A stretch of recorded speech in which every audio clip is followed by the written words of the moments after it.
Namaste. So today's topic is yellow fever. It is a viral zoonotic disease.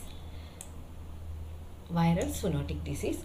We all know zoonotic diseases are those infectious diseases that are transmitted to humans from animals. And zoonotic diseases can be caused by bacteria, virus, parasite, etc. And yellow fever is one of the zoonotic disease which is caused by a virus, and hence it comes under the category of viral zoonotic disease.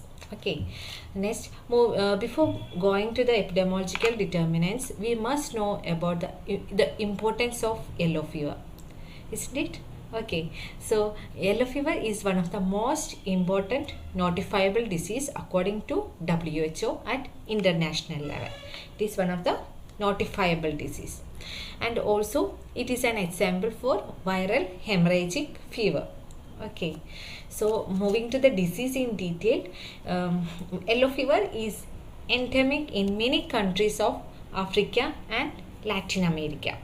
Africa and Latin America. Okay, and but the list of countries are mentioned in the page number 325 of 26th edition park, and some of them are African countries like Congo, Angola, Ethiopia, Ghana, Kenya, etc., and Latin American countries like Argentina, Brazil, Colombia, Panama, Peru, etc.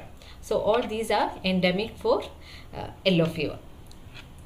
And yellow fever is not reported in Asia, but India is considered as yellow fever receptive area. So that is nothing but India is at risk of developing the disease. Why it may be at risk?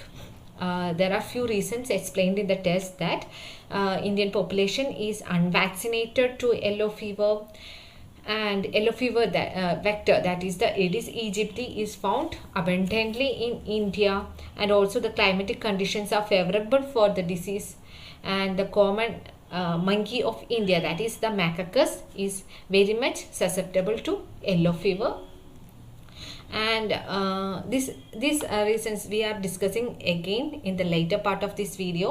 So, and the only missing link in the chain of disease transmission is the yellow fever virus. So India doesn't have the occurrence of yellow fever because of the absence of the yellow fever virus. So if this virus is introduced from some other countries, it may even cause an endemic in India also. Okay, and moving to the disease, the first point, that is under the epidemiological determinants, that is the causative agent. The causative agent of yellow fever is Flavivirus fibricus. It is a group B arbovirus. Flavivirus fibricus. It is a group B arbovirus of Togavirus family. Next is reservoir of infection. In forest area, monkeys and forest mosquitoes are the reservoirs, and in the urban areas the reservoirs are man. It may be either subclinical case or a clinical case, and Aedes aegypti mosquitoes, which is a Culisine mosquito. Okay, next is about the period of communicability. Man is infective during the first 3 to 4 days of illness. During the first 3 to 4 days of illness, the person is is infective and can transmit the disease to others. And when we consider the mosquitoes, after an intrinsic incubation period of 8 to 12 days, it becomes infective and remains infective for its lifetime. So it is after an incubation period of 8 to 12 days. So what is extrinsic incubation period? It is the time period between when a mosquito takes an infected blood until it becomes infectious. Okay, I will repeat it again. Extrinsic incubation period is the time period between when a mosquito takes an infected blood until it becomes infectious. So that time period is the extrinsic incubation period, and after it becomes infective, it remains infective for its entire life.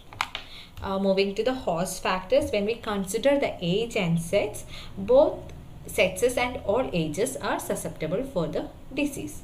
And occupation, mainly those who have contact with forest, like woodcutters, hunters, those people are more prone for the disease. And immunity, one attack gives lifelong immunity. Also, the vaccination of yellow fever also provides a lifelong immunity to the person, and infants born of immune mothers have antibodies up to 6 months.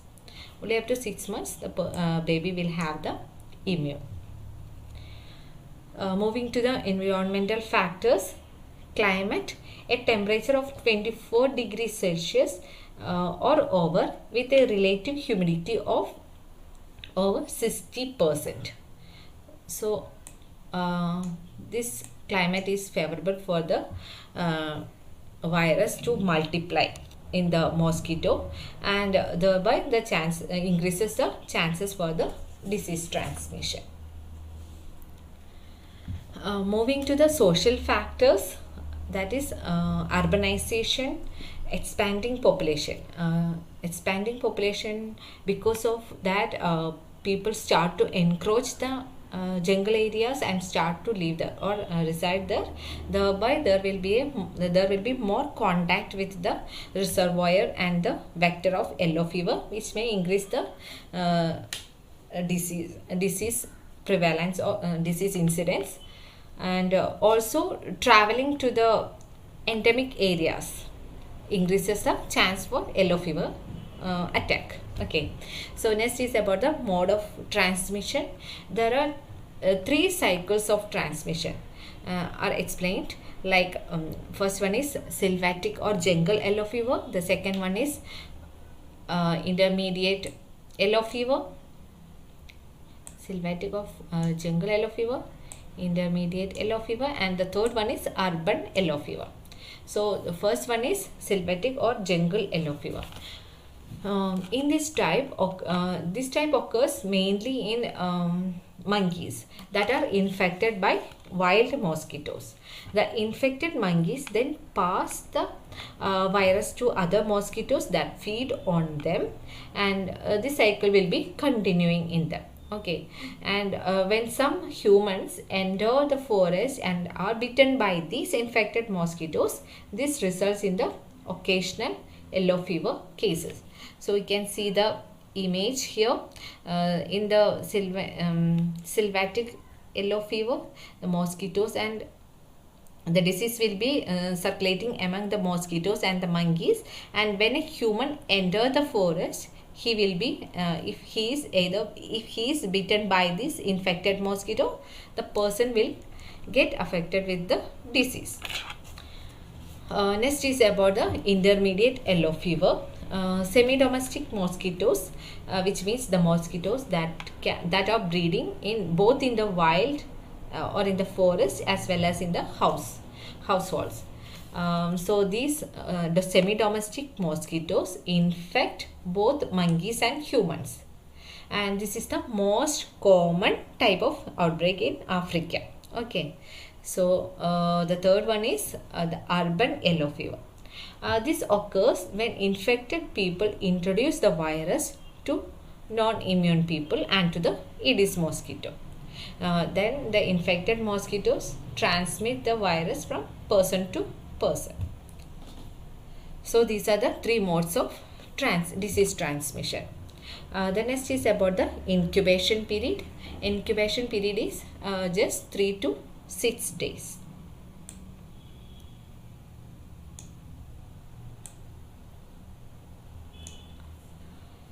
Next is about the signs and symptoms.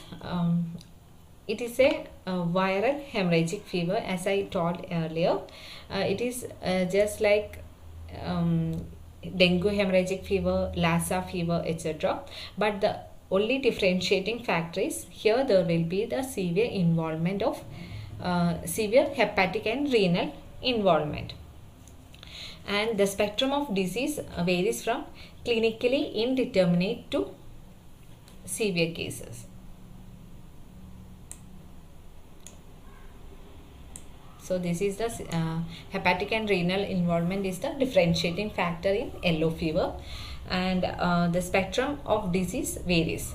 Like in some patients, they do not have any symptoms, but some may develop severe symptoms, or some have mild or moderate symptoms. And it says that in severe cases, the patient develop jaundice with hemorrhagic manifestations like black vomit, epistaxis, melena. Also, there will be albuminuria, shock, agitation, stupor, and coma. And death occurs between 5th and 10th day of the illness. So, the severity the prognosis of the disease for the severe cases is very bad. And the survivors exhibit long-lasting immunity. Some extra detailing of signs and symptoms are given in the WHO website. That is, I quoted in this box in blue color. They include many people do not experience symptoms, but when occur, the most common symptoms are fever, muscle pain with prominent backache, headache, loss of appetite, and nausea or vomiting. In most cases, symptoms disappear after 3 to 4 days, and in a small percentage of patients enter a second, more toxic phase within 24 hours of recovering from initial symptoms. And this includes high fever along with liver and kidney involvement. In this phase, patient develop jaundice, dark urine and abdominal pain with vomiting, and bleeding may also occur from mouth, nose, eyes or stomach. Half of the patients who enter the toxic phase usually die. Even this image shows a little bleeding symptoms. You can remember this image when you study the signs and symptoms, like there will be bleeding from mouth, nose, eyes, ears, and there will be a yellowish discoloration due to jaundice. And diagnosis is also not given in the textbook, and from the WHO website it is given as yellow fever is difficult to diagnose, especially during the early stages, and but the polymerase chain reaction testing in blood and urine may help to detect the virus in the early stages of the disease. In the later stages, to identify the antibodies, ELISA and plaque reduction neutralization test will be helpful. Also, due to the liver and kidney involvement, there will be albuminuria, elevated bilirubin level, etc., which may help in the diagnosis of the disease. Next is about the treatment. There is no specific treatment is available for the disease, and one can do only supportive care for dehydration and fever. And also, if there is any associated bacterial infections, this can be treated with antibiotics. Moving to the control measures for yellow fever. First is about the jungle yellow fever. Jungle yellow fever is said to be uncontrollable as the virus maintains in the animal kingdom. So we can understand that it is difficult to enter the forest and clean all these reservoirs or vector, isn't it? So it will be difficult, and hence it is said to be uncontrollable. And vaccination of humans with 17D vaccine is the only control measure of jungle yellow fever. Next is about the control measures for urban yellow fever. There are 3 points we have to remember. That is the vaccination, vector control, and the third one is surveillance. So vaccination, rapid immunization of the population at risk is very effective control strategy for the yellow fever. And the approved vaccine is 17D vaccine. The name of the vaccine is very important. It is 17D vaccine, which is a live attenuated vaccine grown in chick embryo, and it is a freeze dried vaccine, and hence it must be reconstituted with provided sterile saline diluent while administering. Okay, and it is a heat sensitive vaccine and hence must be stored between +5 to -30 degrees Celsius, and the single dose of vaccine is 0.5 ml, which is administered subcutaneously at the insertion of deltoid irrespective of age. That is, for all ages, the dosage of the vaccine 17D vaccine is 0.5 ml. Okay, the immunity begins from the 7th day onwards and lasts for life. Okay, previously it was 10 years. The validity of the immunization vaccine was just 10 years. Later, an amendment was made by WHO which increased the validity from 10 years to lifelong. Okay, there are few contraindications for the vaccination, and these are children below 9 months for routine immunizations or under 6 months during an epidemic are contraindicated, and pregnant women, people with severe egg protein allergy, people with severe immunodeficiency diseases like HIV AIDS, and also thymus disorder is contraindicated for the vaccination. Around 2 to 5% of vaccinees may develop mild post-vaccinal reactions like myalgia, headache, low-grade fever. It appears 5 to 10 days after the vaccination. And one more thing we have to remember is cholera and yellow fever vaccines together or within 3 weeks interfere with each other. So they should be given 3 weeks or more apart. The second control measure for urban yellow fever is the vector control. Vector control can be achieved by anti-adult, anti-larval measures and personal protection measures. Okay, these three are the vector control measures. They are anti-adult, anti-larval and personal protection. We all know the anti-larval measures. The most important one is source reduction. Source reduction will help only along with health education. Okay, and the personal protection measures like the use of repellents, mosquito nets, mosquito coils and fumigation mats helps in the control of Aedes aegypti. The third point is the surveillance. Clinical, serological, histopathological, entomological surveillance of endemic countries are advised for the early detection of the virus. And for the entomological surveillance of Aedes mosquito, the WHO uses Aedes aegypti index. So what is Aedes aegypti index? It is the percentage of houses and their premises in a limited well-defined area showing actual breeding of Aedes aegypti larvae. Okay, so that is a well-defined area is taken and calculating the percentage of mosquito breeding in that particular area. How many houses are having the mosquito breeding, etc., and calculating them in percentage. So it is the Aedes aegypti index. And this index should not be more than 1% in towns and seaports in endemic areas. Okay, so that is the Aedes aegypti index. And moving to the international measures. In the beginning, I already told that India is a yellow fever receptive area. So what is receptive area? Receptive area is defined as an area in which yellow fever does not exist, but where conditions would permit its development if introduced.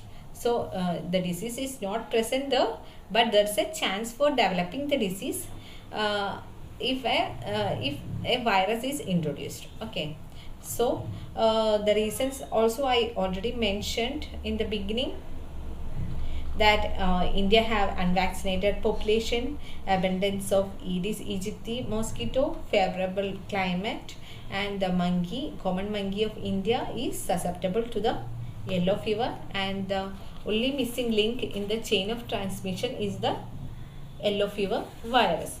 So if the virus is introduced, it can even end up in an epidemic. Okay. So if the yellow fever, the yellow fever is fever virus is absent in India, but it may get imported to India through two ways. Which are they? It can either through infected travelers, maybe a clinical or subclinical case can import the virus to India, or through the infected mosquitoes. So this must be prevented, right? So for that, few measures are specified in the International Health Regulations of WHO and are implemented by the Government of India. These comprise, for the travelers, all travelers, including infants who are exposed to the risk of yellow fever, must possess a valid international certificate of vaccination against yellow fever. If no such certificate is available, the traveler must undergo quarantine. Where to undergo the quarantine? In a mosquito-proof ward for a period of 6 days. Okay, and if the traveler arrives before the certificate becomes valid, he is isolated till the certificate becomes valid. So this is the rule for the traveler. And for the mosquitoes, the aircraft and ships arriving from endemic areas are subjected to aerosol spraying with prescribed insecticides on arrival. And this will helps in the destruction of the insect vectors. Okay, and further, Aedes aegypti index at airports and seaports is kept below 1.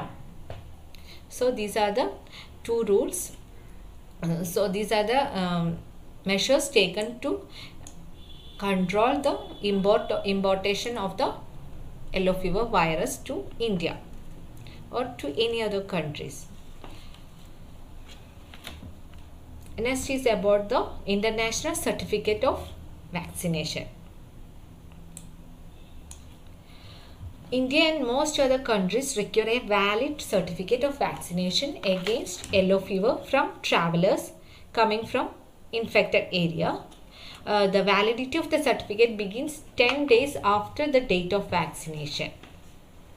So I already told the while explaining the control measures of urban yellow fever. In the vaccination part, I already told that the immunity begins from the 7th day onwards after the immunization, and only from the 10th day of after vaccination only the certificate becomes valid.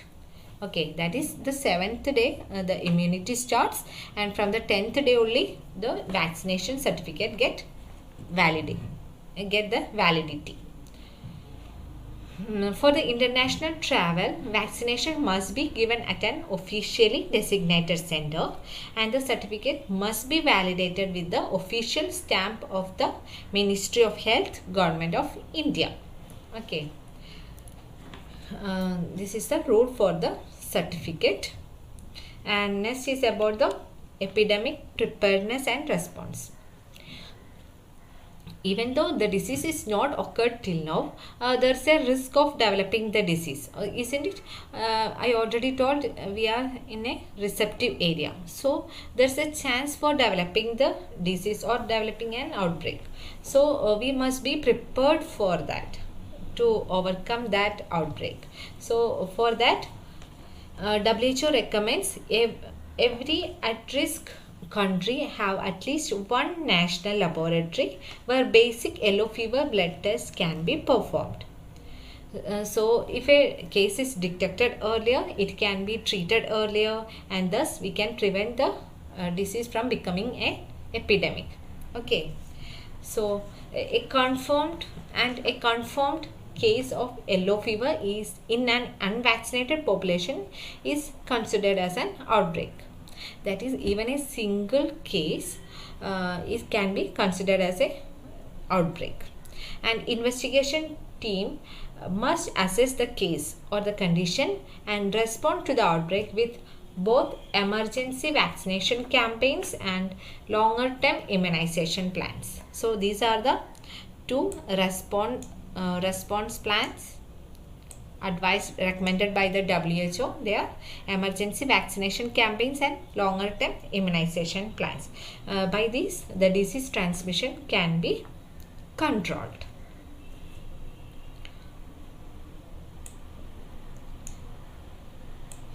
Next is about the elimination yellow fever epidemic strategy, that is the I strategy.